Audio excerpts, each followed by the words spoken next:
Hello, this is On the Scene with Carissa Des. I'm Pretty Leon. And we have our special guest. We're here at Pastry Sound Lab, doing what it do. So, Hvshi, what you been working on? What you been doing? What you been getting into? I just moved back home from Arizona. Okay. It's been nice to be having some greenery around me, not just the desert. Yeah. Been doing a lot of shows in Portland, reconnecting. Yes, sir. We love that. Hanging with you guys now. Yep. And setting up a tour for the end of July. Okay. Who you gonna be going on? Are you doing it? Is it gonna be your solo tour? Or? It's gonna be me and my homie KRXS from Arizona. I met him out there. Okay. The Emotional Baggage Tour. Okay. Oh shit, I love that. I think we can all relate to that a little bit. Is it like a lot of emo happening? Yeah, kinda. Yeah. Like sad my boy music's like alt pop, hip hop, rock, punk. Like it's just, I noticed that. It's a lot of everything, but yeah, it's like more like here's sadness and we reflecting on it, but we're finding a way to have a good time going through it, you know? No, you embrace embrace the emotions. And yeah. There we go. It's more like embracing the emotions rather than chilling in the sorrow. Yeah. We love that. Yeah. So you were just telling us about how you were signed to Mark Battles. Mark Battles. Yeah. So, tell us about that. Tell us about like your journey with being signed and stuff. And so what was that like? So I got signed like pretty early on, and I was just signed like through management kind of situation. Yeah. And they were like Hvshi Gang, Fly America. And I got put onto them, and I was like, I just turned 20. And that kind of just like went crazy. So I was just, I was like automatically on all of their tours and stuff. And went from like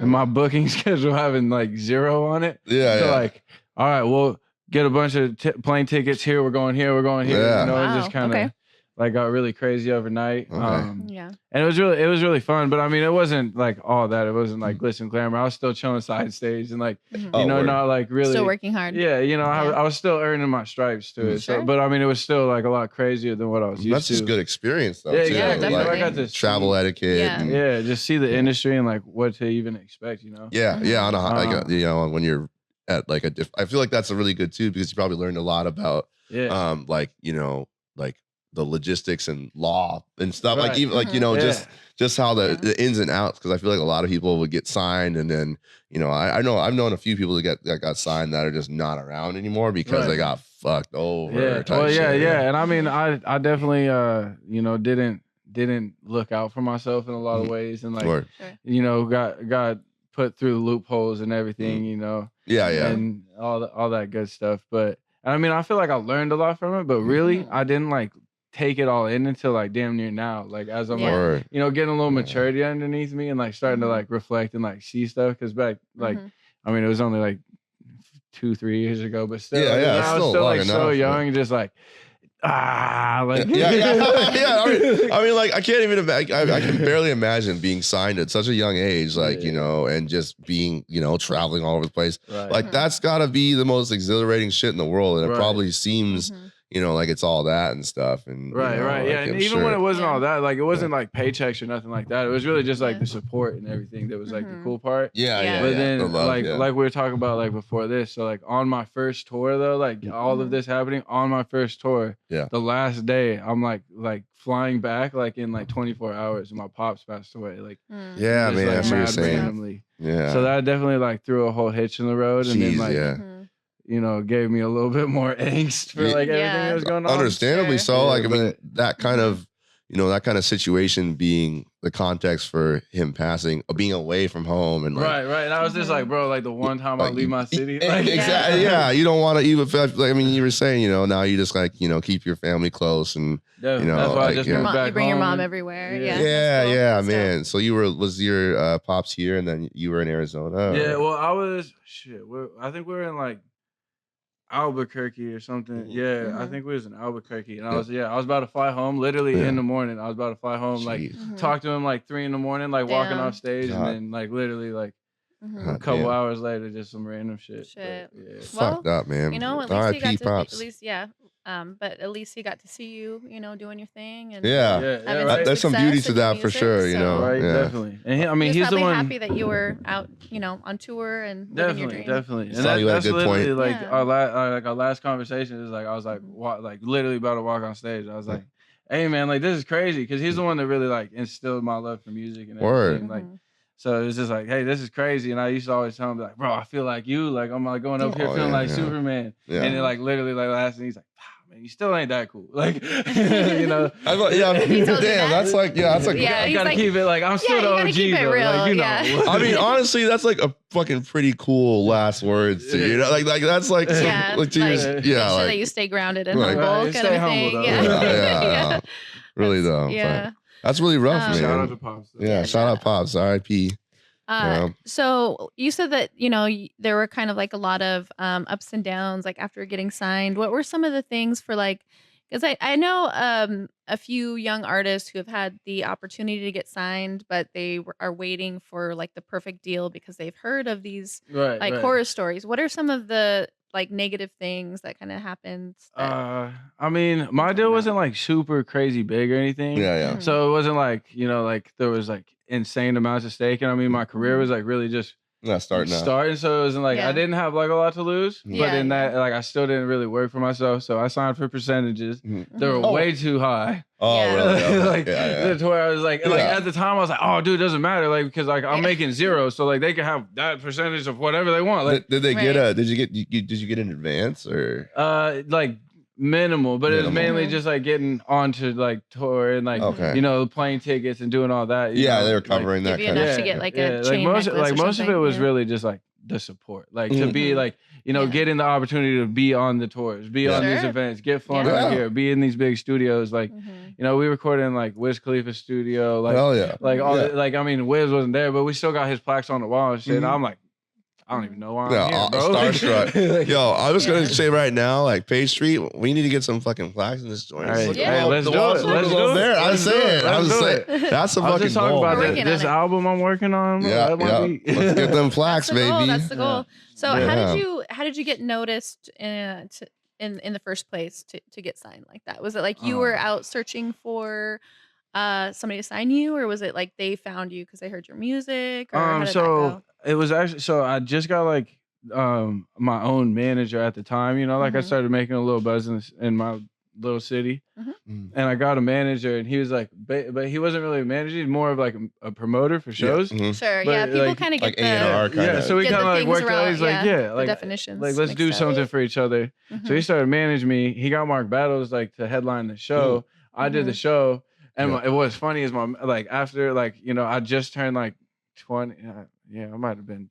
Yeah, so I was drinking anyways. I'm like, early 20s. off the record.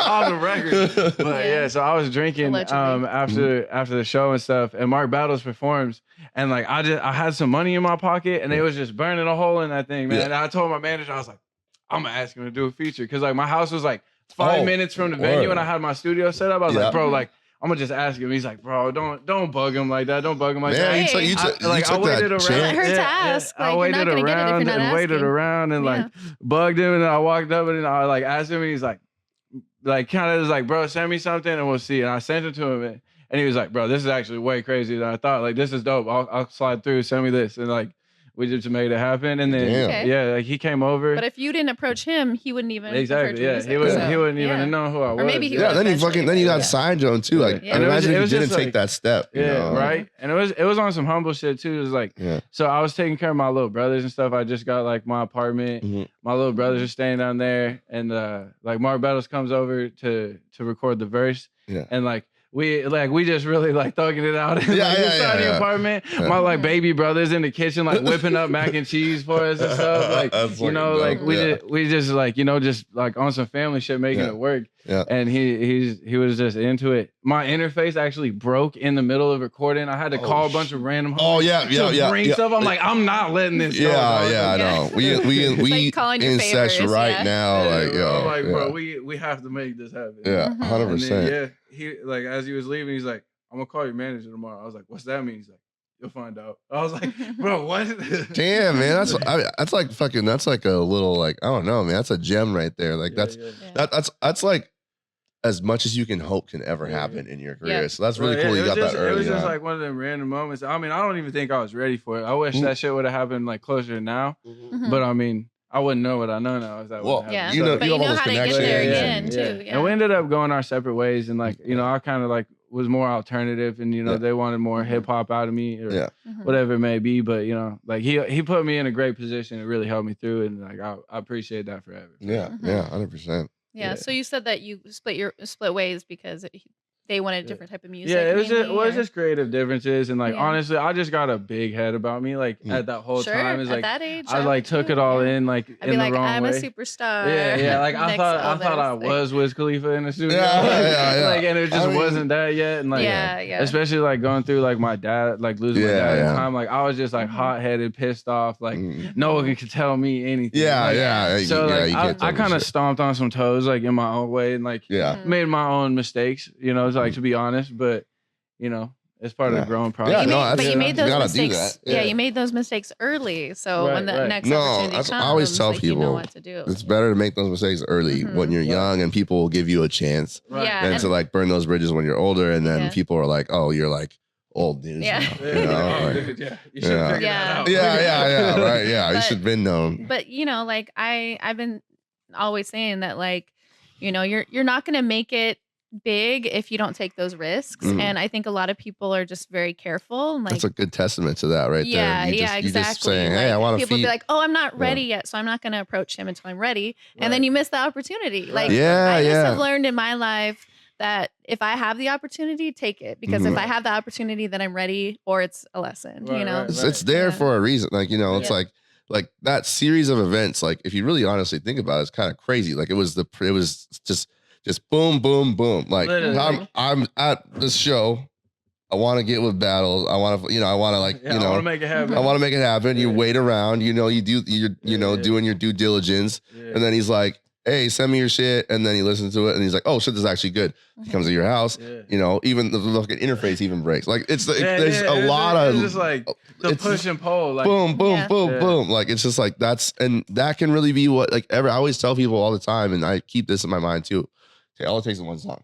One song. Like literally. One song. It's one song. But if you get famous off that one song, you have to keep going, or else you're going to be a one-hit wonder. Like yeah. And but all it takes to get in the door is one song. True. Yeah. But I think all the people who in history are one-hit wonders are like, they get a hothead after they get that one song, and then they're like, "I'm good, like I'm famous now," and then they like make shit, and then that's it for them. Well, it gets themselves to a bad deal. That's the thing. Is like, it's interesting because like if you make that hit song, you got like if you are actively accruing revenue and views and stuff, you have leeway, you have wiggle room, you have room to like fucking finesse the labels if you want. Like I always tell people, like the reason why Frank's sitting so pretty, I mean, he's not necessarily the best role model when it comes to just because he'd be fucking the industry like left and right, but the industry fucks a lot of people over too. So it's kind of a push and pull. But like wait until that perfect shit comes through, because if you are a worthy artist, they will wait. Like they will.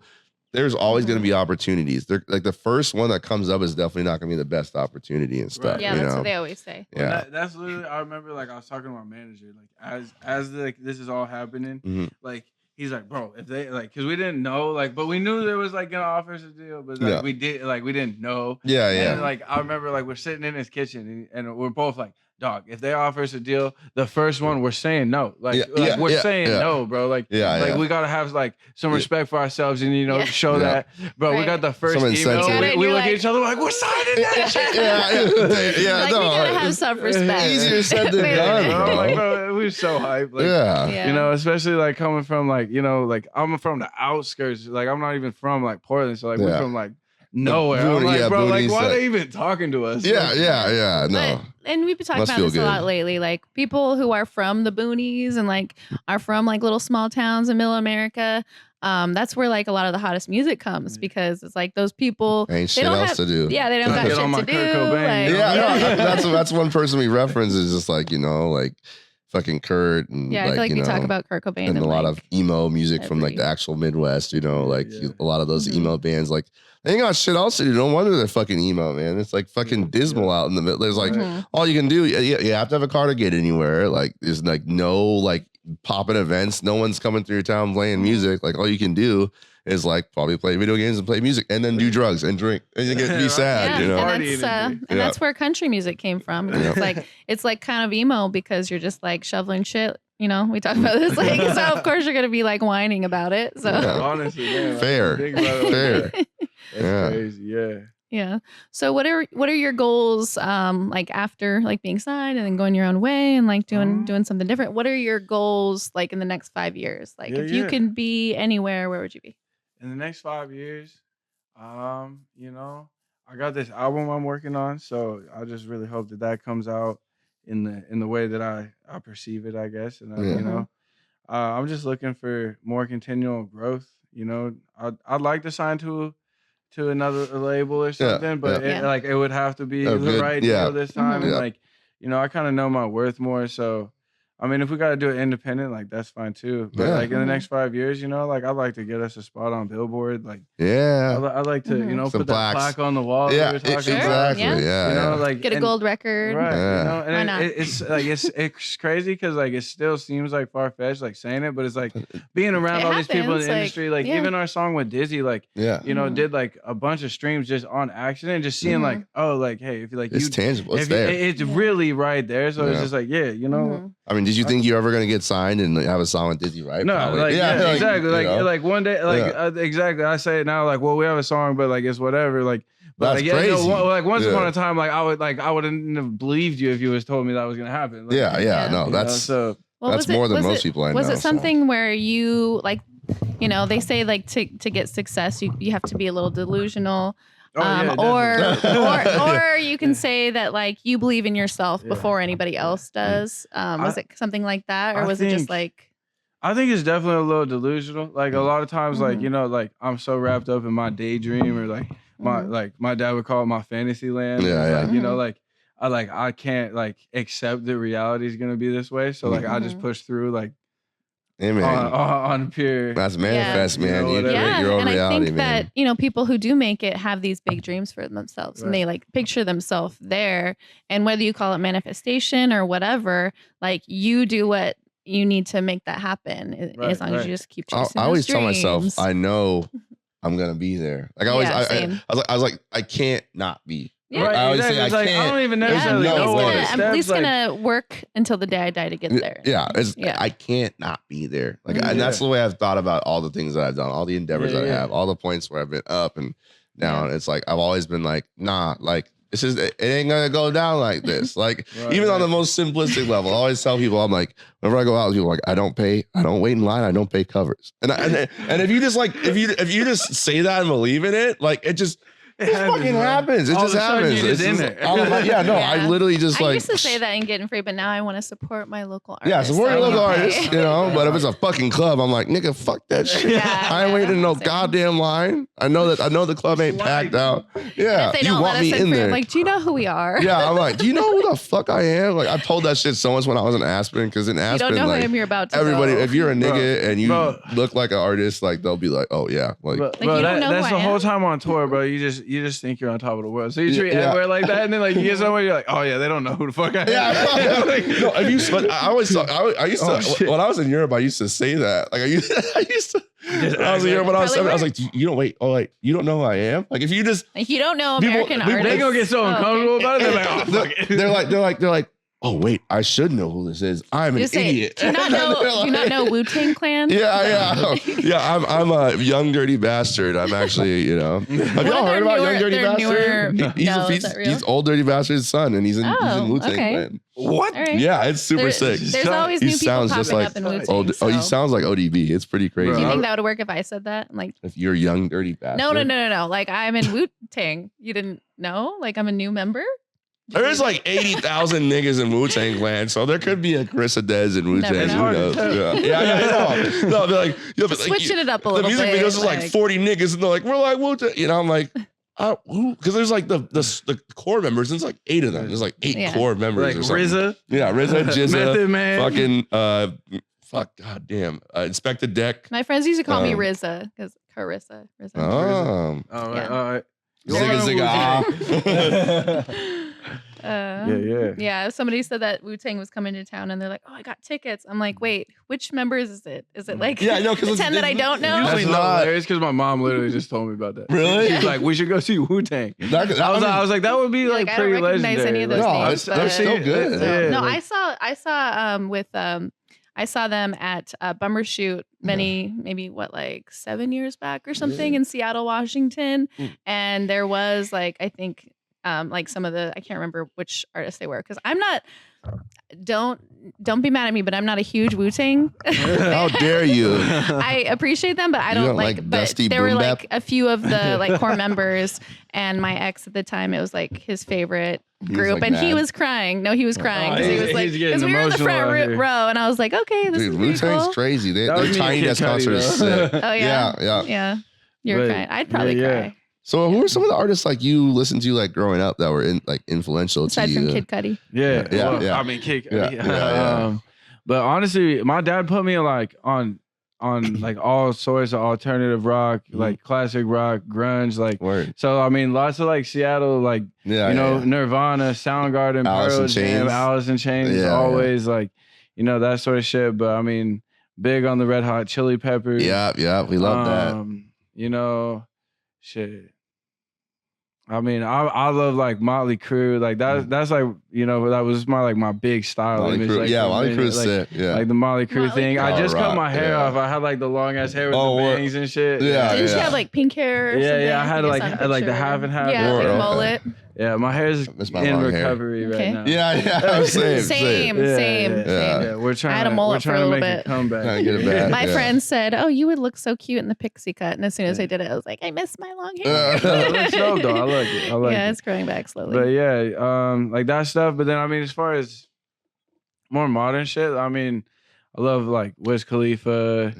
I was a huge Fetty Wap fan for Fetty is crazy. I love baby. Like that's like my main drive is like melody, like Black. Black safe. Damn, I'm like every time someone asks me about music, I draw a blank. But like a lot of that sort of shit. Ian Dior's hella cool now. Ian Dior's sick. I like actually probably the first person I've ever like. Because I've been listening to Ian Dior for like a couple of years, and I have never. I don't really know anybody that like.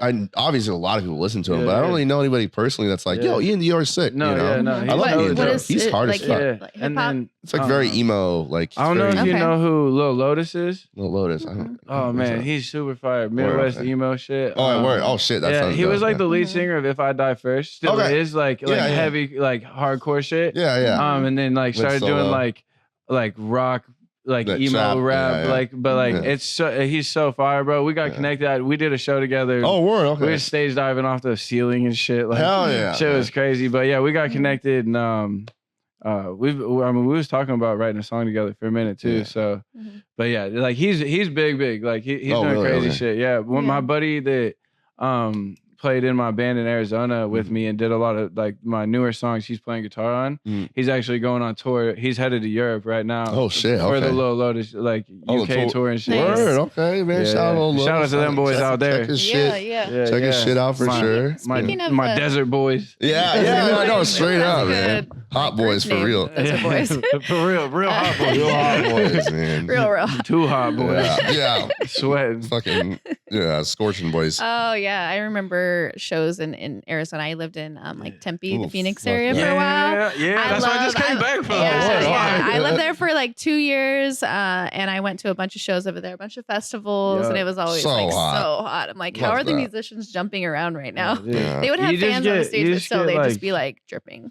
I don't know about like the outsiders, but when you live in there, you just like get immune to it. You start turning into a reptile. Serious. Your skin start flaking. You're just like, all right, well, like I need to like sit on a rock because I haven't had enough roasting. sun. No, I didn't have air conditioner in my apartment or in my car. Hey, yo, what? Yeah, for the first year I lived there. That's actually dangerous. I got used to it. I would have told my landlord that's unhospitable. Yeah, I know.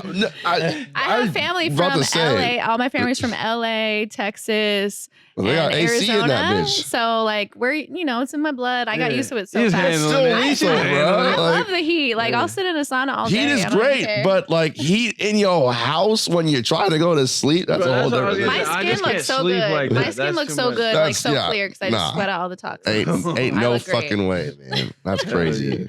But you were talking about the Midwest, and it got me thinking. If you had to live on a farm with one artist and like create music out of a farm, and like, rake shit and all this, pick eggs, whatever, milk cows. Pick eggs. Which are pick eggs. Like, we gotta go live the farm life and apples? make a sick ass album at the same time. You have to go in the nest and pick the eggs out. Okay. Basically, if you were living in isolation, like on a farm, there, like you kind of, you're trapped out there. Yeah, like you're kind of trapped out there. You can't leave the property because you have an ankle bracelet on. You said me and Mod's son. Mod's son? Yeah, we could do that. Yeah. All right, word. Yeah. Oh yeah. His hippie punk ass. Yeah, we turned it into some fun. No, you have a whole commune and shit. Yeah. We be rocking like that. We love that. Yeah. No, I'm like always think about that question too. And I'm like, on the farm one, because like Des always asks that question in like some way, shape, or form. And it's like sometimes it's space, sometimes it's a farm. And I'm like, if I was in space locked with someone, I'd be Pharrell, probably. Actually, dude, yeah, you always say that. Y'all know who John Bellion is? John Miller? Bellion? No, I don't think so. Gosh, bro, this dude is like, he has like videos and he's like making songs in like places like this, but like he's like the whole band by himself. Yeah, he's like looping and he's like, just a madman. Like he wrote like huge songs for like Rihanna and stuff like that. And no one knows who he is, but like he has his own albums that are like spectacular. Yeah. Like the song Holy by Justin Bieber? That's written by him. I love that song. Okay. Yeah, he wrote that. Like Justin Bieber, love Justin Bieber. So whenever I drink too much and go home, I'll just sit there and listen to Justin Bieber until I sleep. We could create something. Yeah, no, I mean honestly, like there's nothing like a lot of people, the extent of their celebrity, fantasies or whatever, like meeting them, blah blah blah. It kind of ends there, but it's like there'd be not like I would like kill to like actually be able to create with just sit down. Yeah, I honestly I just when I think about like.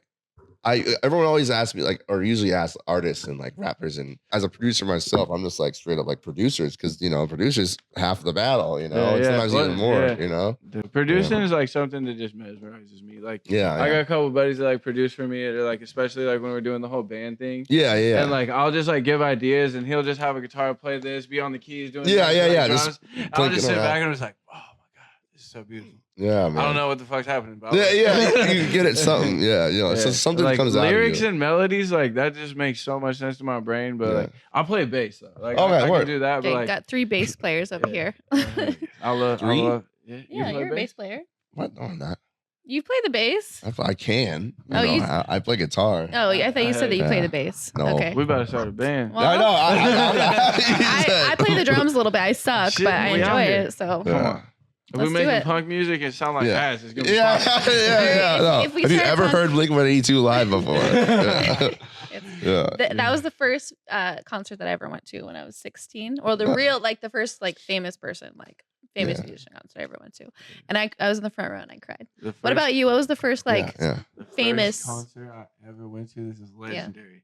Was Mac Miller when he was still in fucking high school. Word, okay, I was fucking 14, bro. Damn. It was like Taylor Alldice days. Yeah, like literally, it was Mac Miller. Literally, like right before he dropped the Blue Side Park album and all. Wow. Like young. Yeah. I was 14 years old, bro. When him and Wiz were signed to the same label. Yeah, type like shit. he was still on Rostrum Records. Yeah, Rostrum. Yeah, Rostrum. Yeah, dude. Yeah, Rostrum. Like the kid, like kids. Yeah. Motherfucking kids. It's the best day ever. Yeah, dude. Like what a jolly motherfucker, man. R.I.P. Snapbacks and crew necks. Yeah. That was the dopest swag. Like, yeah, dude. It's so chill, like pajama pants. Wiz had everyone rocking the baggy camo cargo pants. Yeah, and the chucks. The chuck. Yeah. I remember that era. Wearing that outfit the other day. I was wearing camo pants, but I was wearing baggy. They were kind of baggy. Cargos. Okay. I don't have any shorts. I don't really have shorts. Exactly. I'd wear them if I had them, but I don't have any, so that wasn't. You don't have any Chuck Taylors? No, I have Chucks. I have plenty of Chucks, but I'm gonna bring that style back though. I was thinking about that. I got a show tomorrow. I'm gonna just dress like it's 2009. Well, okay. Well, tell us about that. Wait, where's the show at? I got a show at the Waypost tomorrow. Okay. With Figure 8. Oh shit! The whole Antelope Fisherman gang. That's Bill Saber, right? And the Bill Saber. Yeah. That's a Bill's. I got free tickets to that, but we're gonna be at Little Veda. I got some tickets in my backpack. Yeah. He's like, hold on. You can I buy love Bill Saber, man. Bill Saber is one of my favorite. I used to listen to him heavy, like Bill Saber's 4 or 5 years ago. Yeah, he's gonna be sick. That's something I forgot to mention too. Is I just joined the Antelope Fishermen. Oh, okay. With figure eight and everything. Yeah, we interviewed him recently. Yeah, me and Fig been. I was in his music video too. Yeah, he's so dope, man. He's a really nice guy. We've been rocking with each other for years. Like we got songs with each other that are out like to the public on all platforms. Yeah. That our DJ was playing the other night, and we're like, we both look at each other like, we make. Is this us? Yeah. Because dude, we was just virtually making hella music sending back, like when I was in Arizona. Yeah. I was gonna say. We're like, I got back and we've just been kicking and stuff. So hell yeah. Yeah, I just joined them fools. Good for y'all. Like he's one of those people who's always making music. Like always making music. And always really communal. Like you know, he's always making his hip hop rap shit, and then he has a band and everything. Like we're just like we make sense together. It's just hella fun, man.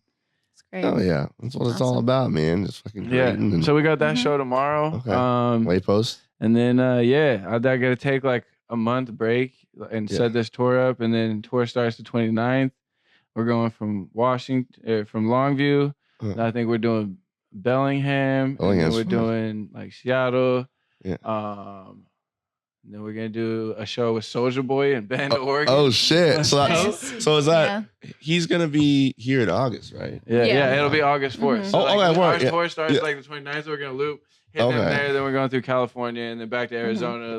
Link up with my band, rock some shows there, and then we'll just fly home. Oh yeah, that sounds like a fun tour. Yeah, a little West Coast vibe. Yeah. Nice and quick, and then hopefully I can get my album together after that, man. I've been working on it. Well, we can help you over here at Page Street Sound Lab. We're on the right spot over here. Yes, sir. We gotta make sure y'all get some stickers and some shit before you leave. Some swag. Get some swag. Yeah. Speaking of swag, I saw that you have some t-shirts and stuff on. Is that on your website or where can people find that stuff? If you click the link in my Instagram bio, or it's solo.to/HVSHI. All the links to all my platforms, all the links to my music videos, everything, my merch stuff, tickets, whatever. My EPK. If you're a manager, you trying to sign your boy. Yeah. There you go. It's on there. Yeah. All right. I've been getting slick with the EPKs, dropping them to all the press kit. Yeah, a lot of people don't even think to have one, but it's so. I swear, like literally, a little tip is literally if you have an EPK ready. And you're gonna send it to a manager, or even a venue or anything. Yeah. I used to send them credentials. I'd be like, "Yo, I'm doing this show with this big famous person." No, hit back. They ain't hitting you back for nothing. And I literally be like, "Hey, I'm interested in this, and I'm looking for this. Here's my EPK." I swear to you, always get a response. At least I'll follow up with you. It's just so easy because it's everything right there on one and then page. you click it. It has my bio. It has all my links. It tells you all my follower accounts.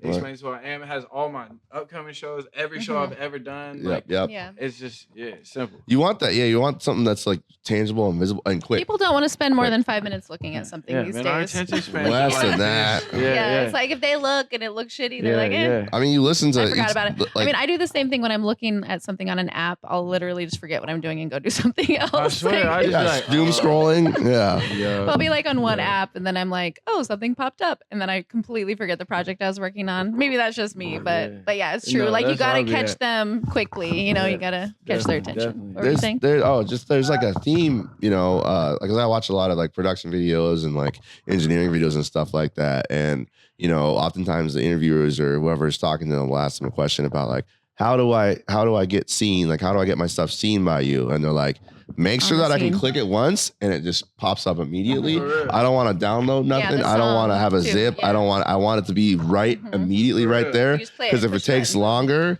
and it also if you send me 100 beats as opposed to 5 or 10 at the most, then I'm gonna fucking because that's a lot of people be like, yo, if I just send them everything, they gotta fuck with something. But it's bro, you send them everything, they gonna go hell no. That's overwhelming, bro. It might be a gem in there, but you don't got time. You don't. I don't want to fucking. I always say this too. A lot of my homies be making full on albums and stuff, and they haven't really developed themselves as an artist, and they want to make this whole masterpiece of a thing. Me, bro. I'd make 30 song albums and have done nothing and just be like, this is gonna mean something to someone, like this art project. Like, yeah, but it's like it's beautiful, but it's like, yo, like, you know, a motherfucker probably ain't gonna like see like, you know, 30 songs or however many songs and be like, I'm going to listen to all these to find the gems inside, you know. Package that shit, right? Yeah. Like that's the biggest thing I realized is like, you know, I love music so much. So I thought like, oh, like if I just run into this headstrong, care about my music, like that's gonna make it matter. But like, I mean, that you gotta have that, but it's also so much business too. Savvy. You gotta know how to to navigate. Otherwise, I mean, you're just gonna be left caring about your music by yourself. Sure. Yeah. If you don't get the word out, if people aren't seeing it, then nobody's gonna be able to appreciate that, and that's what I tell a lot of artists is like, it's, you know, maybe more than 50% business. Murder Beats, really. I don't know if you know have like shitty music. You know Murder? Yeah. Murder Beats, you know, huge fucking dope ass producer, Trippie Redd, Drake, all these great, like 21, everyone. He says the fucking music business is 90% business and 90%. Like 10% talent and music. And it's like, you can hang on that 10% and have a great time. But if you want to be successful, it's like mostly. You got to figure it out. It's mostly that, unfortunately. I was going to say style is a part of that too, but I think that also is part of the business. Yeah. Oh, 100%. Yeah. Look, I mean, like the style and the image and stuff is like leaning into like your brand. Like, that's what I didn't realize for a long time. Like, I'm just me. Like, it doesn't matter. Like, But it's like, no, like, okay, I'm a brand. I'm a walking image of what people are expecting. Or like, exactly. Like, so you're like, if people want you to show up somewhere and perform, or if they want you to do this or that, if they want you and what you look like, if they choose you as opposed to whoever else they could possibly choose, that right there is you being utilized as a brand. Like there's value in anyone as a person, as an image for them somewhere, you know, like it's like there's always value in you as a brand. Being intentional too. Like I talked about this on another episode during an interview.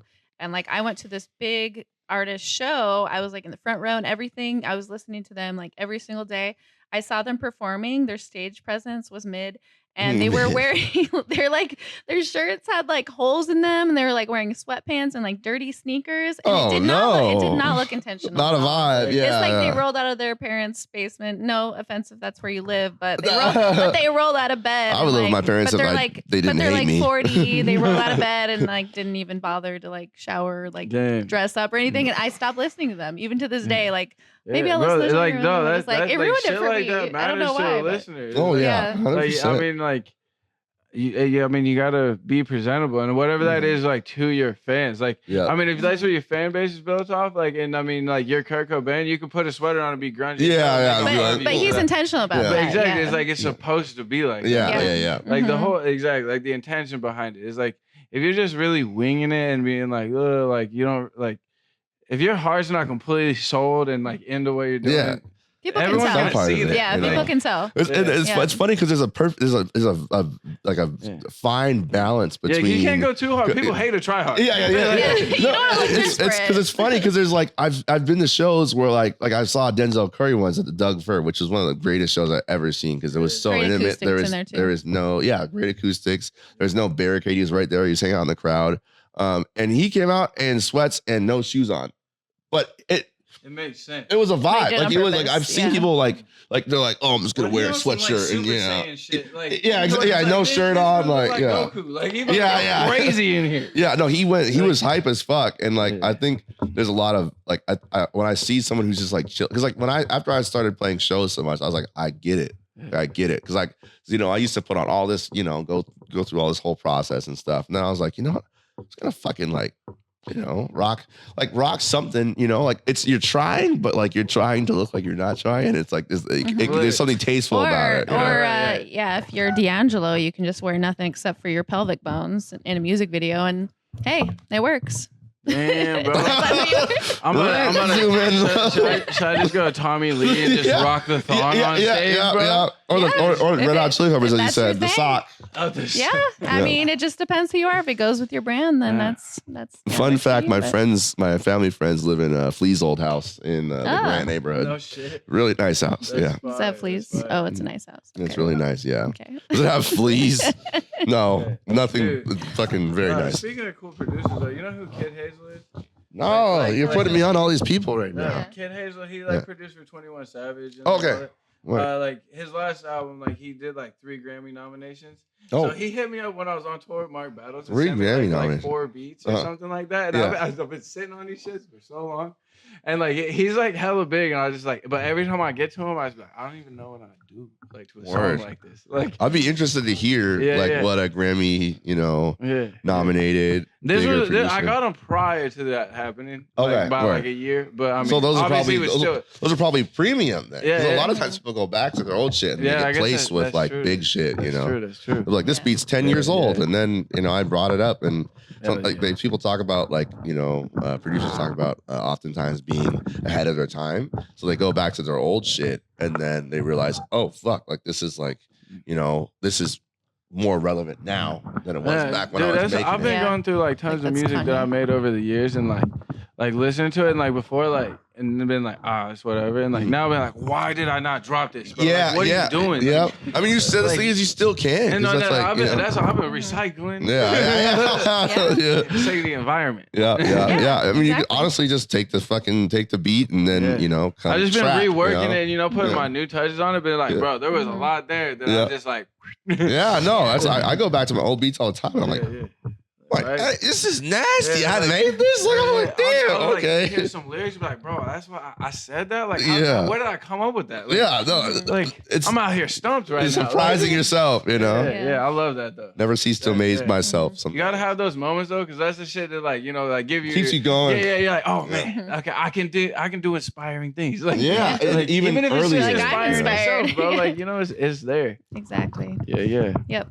So before we wrap up here, can you give some of your game that you some more of your game that you learned along your way, like a little secret to tell like, new artists who are just starting? What's something you would tell like your son or your child, or if you could tell yourself? Don't watch my stuff. If you want to be successful in anything, like we were talking about, do it with your heart. But if you want to be successful in music, have an EPK. Present yourself in a way that makes sense for you, and don't try to be like everyone else or anyone else, because you see a lot of that.